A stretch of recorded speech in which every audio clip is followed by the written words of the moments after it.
Welcome to a special edition of Unscripted. On this show, we focus on our hosts for Hockey Day Minnesota 2021, and that is Mankato, Minnesota. Our first guest today is the head coach of Minnesota State University Mankato's men's hockey team, Mike Hastings. Mike, thanks for joining us during these times. It's awkward for everybody, and you always almost have to look at where people were when the shutdown occurred.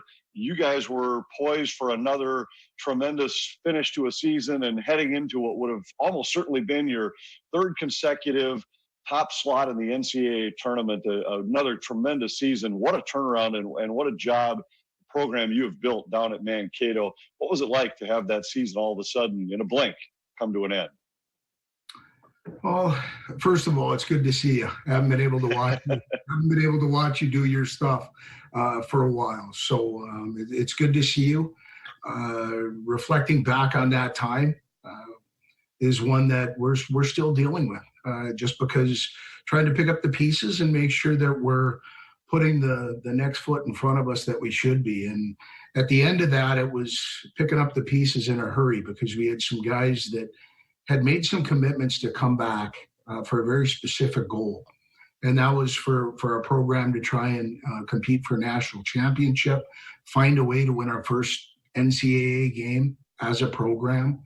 And so we had some guys delay a little bit of what their plans were while they were continuing to pursue to get their degrees.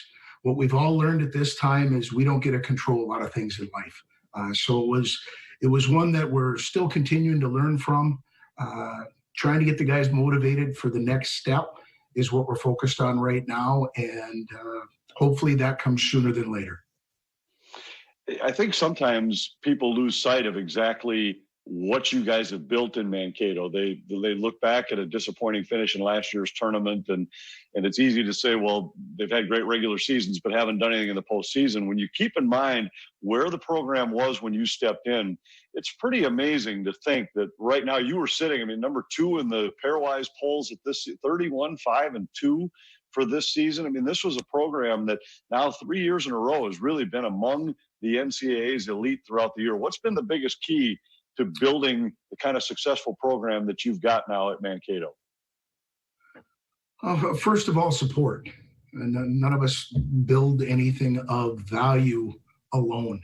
And so first of all, I'd champion President Richard Davenport for believing not only myself, but the program, and saying that we need to reinvest. And that goes all the way down to Rick Straka, our vice president, Kevin Bison, an AD.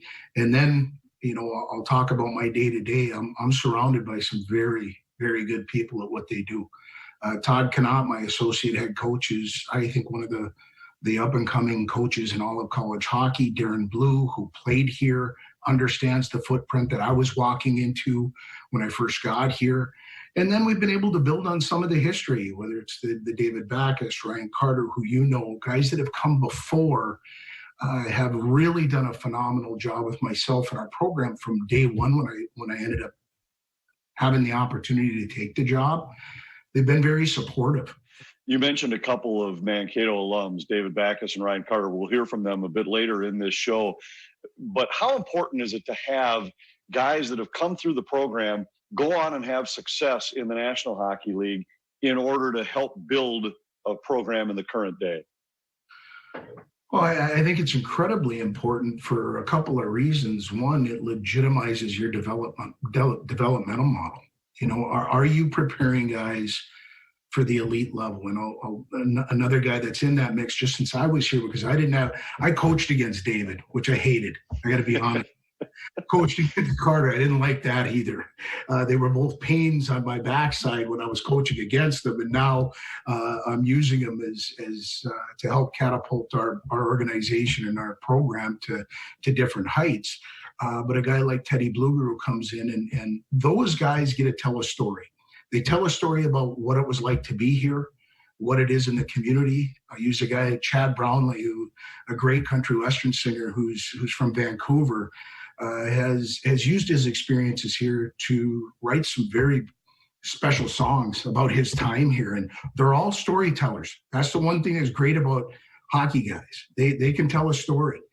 We're very excited for Hockey Day to come to Mankato and get the chance to showcase just how big hockey has become in that community, how ingrained it is. What does Hockey Day Minnesota mean to your program to get a chance to showcase what you're doing down in the southern part of the state? Opportunity. I'm from northern Minnesota, and so I grew up with northern Minnesota. I thought the state ended right around the Twin Cities when I was growing up. And what I've learned over time is being able to have other people experience what we get to experience daily. That's one. Two, again, being from northern Minnesota, Todd Connaught and Darren Blue, both from the state of Minnesota, we're always going to have a roster with Minnesota ties. And we've experienced watching, whether it was at St. Cloud, whether it was at Bemidji, whether it was other places, what Hockey Day in Minnesota really embraces, which is from the top down, from the NHL with the Wild to college hockey, to high school hockey, men's and women's, really the fiber of our state. And so to finally have an opportunity to showcase what we have down here and have people like yourself come down and get touches with what it is like to play hockey down in the southern part of the state and the passion that we have for the game throughout the state, that's an opportunity that we're looking forward to, and it's something that I feel is very special, not only for our program, but really for the entire southern part of the state to showcase what we're all about. You mentioned some of the other great cities throughout the state of Minnesota who have been a part of Hockey Day Minnesota in the past. There are also cities that include Division I men's hockey programs, and everybody thinks and is well aware of the University of Minnesota, but you mentioned St. Cloud, Bemidji, we've been up in Duluth. There's also a tie between guys in your position, guys like Scott Sandelin, like Sarah Torrey, like Matsko. I mean, you name these names, there's a tight tie between all of you guys. What is that college hockey coaching fraternity to really like? Well, I appreciate you bringing that up, because I consider all the guys that you just brought up, not only in my peer group, but friends. Scott Sandelin, I really should say Wendy Sandelin said it was okay for her son to come down here and play at MSU. But I talk to all those guys on a consistent basis. And we're all chasing the same puck, you know, whether it's trying to progress our programs and develop young men that are ready for society and in their dreams, trying to play in the National Hockey League. As you've learned over your time, the hockey world's small. As I'm getting older, it seems like it's getting smaller. And I hope we can continue to grow that. And the success that all universities, all programs in the state of Minnesota have shared at different times, with Scott winning back-to-back national championships, Bobby being at St. Cloud, and now Brett Larson being there.